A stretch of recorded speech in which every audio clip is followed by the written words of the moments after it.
मीरा और राज को आज तलाक के कागज मिल गए थे। दोनों साथ ही कोर्ट से बाहर निकले। दोनों के परिजन साथ थे और उनके चेहरे पर विजय और सुकून के निशान साफ झलक रहे थे। 4 साल की लंबी लड़ाई के बाद आज फैसला हो गया था। 10 साल हो गए थे शादी को, मगर साथ में सिर्फ 6 साल ही रह पाए थे। 4 साल तो तलाक की कार्यवाही में ही लग गए। मीरा के हाथ में दहेज के सामान की लिस्ट थी जो अभी राज के घर से लेना था, और राज के हाथ में गहनों की लिस्ट थी जो मीरा से लेने थे।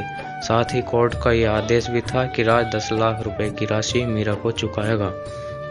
मीरा 4 साल बाद ससुराल जा रही थी, आखिरी बार, बस उसके बाद कभी नहीं आना था। उधर सभी परिजन अपने अपने घर चले गए। बस 3 लोग बचे थे, राज, मीरा और मीरा की माताजी। राज के घर वाले आज भी गांव में ही रहते हैं। शहर वाले घर में राज अकेला रहता था। मीरा और राज का एक बेटा जो अभी 7 साल का था, कोर्ट के फैसले के अनुसार बालिग होने तक वह मीरा के साथ रहेगा।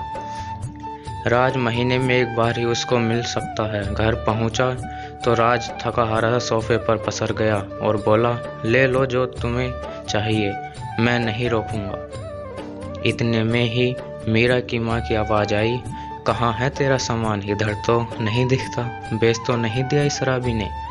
चुप रहो माँ। मीरा को न जाने क्यों राज को उसके मुंह से शराबी कहना अच्छा नहीं लगा। फिर स्टोर रूम में पड़े एक एक सामान को लिस्ट से मिलाया गया। फिर मीरा ने गहनों से भरा बैग राज को पकड़ा दिया जो उसको राज की तरफ से मिला था। राज ने बैग वापस मीरा को दे दिया और बोला, रख लो, मुझे नहीं चाहिए, काम आएंगे तुम्हारे। मीरा बोली, क्यों? कोर्ट में तो तुम्हारा वकील कितनी दफ़ा गहने गहने चिल्ला रहा था। राज बोला, कोर्ट की बात कोर्ट में ख़त्म हो गई। वहाँ तो मुझे भी दुनिया का सबसे बुरा जानवर और शराबी कहा गया है। मीरा की माँ को गुस्सा और बढ़ गया और बोली, नहीं चाहिए, वो 10 लाख भी नहीं चाहिए। क्यों नहीं चाहिए? राज बोला। मीरा बोली, बस यूं ही नहीं चाहिए, और मुंह फेर लिया। राज बोला, इतनी ज़िंदगी पड़ी है, कैसे कटेगी?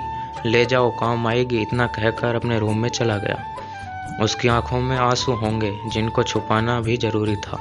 मीरा की माँ गाड़ी वाले को फ़ोन करने लगी। मीरा को मौका मिल गया और वो भी कमरे में चली गई। और मीरा ने कभी राज को रोते हुए नहीं देखा था, आज मगर भावुक नहीं हुई। इतनी ही फिक्र थी तो तलाक क्यों दिया? राज बोला, मैंने नहीं, तुमने दिया है। मीरा बोली, साइन तो तुमने भी किए, माफ़ी नहीं मांग सकते थे? राज बोला, मौका कब दिया तुम्हारे घर वालों ने? जब भी फ़ोन किया काट दिया। मीरा की माँ आ गई और उसका हाथ पकड़कर बोली, अब क्यों मुँह लग रही है?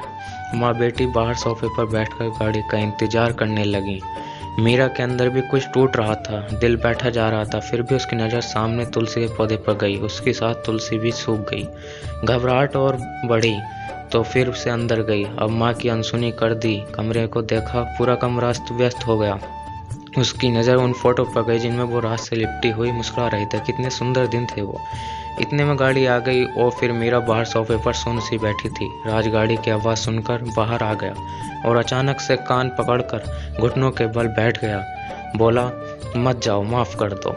शायद ये ही वो शब्द थे जिनको सुनने के लिए वह 4 साल से तड़प रही थी। सब्र के सारे बांध एक साथ टूट गए। मीरा ने तलाक के कागज निकाले और फाड़ दी, और माँ कुछ कहती उससे पहले ही रात से लिपट गई और दोनों बुरी तरह से रोते जा रहे थे। दूर खड़ी माँ समझ गई कि कोर्ट का फैसला दिलों के सामने कागज से ज़्यादा कुछ नहीं। काश उन्हें पहले ही मिलने दिया होता। अगर माफ़ी मांगने से ही रिश्ते टूटने से बच जाएं तो माफ़ी मांग लेनी चाहिए। कुछ रिश्ते और बचाए जा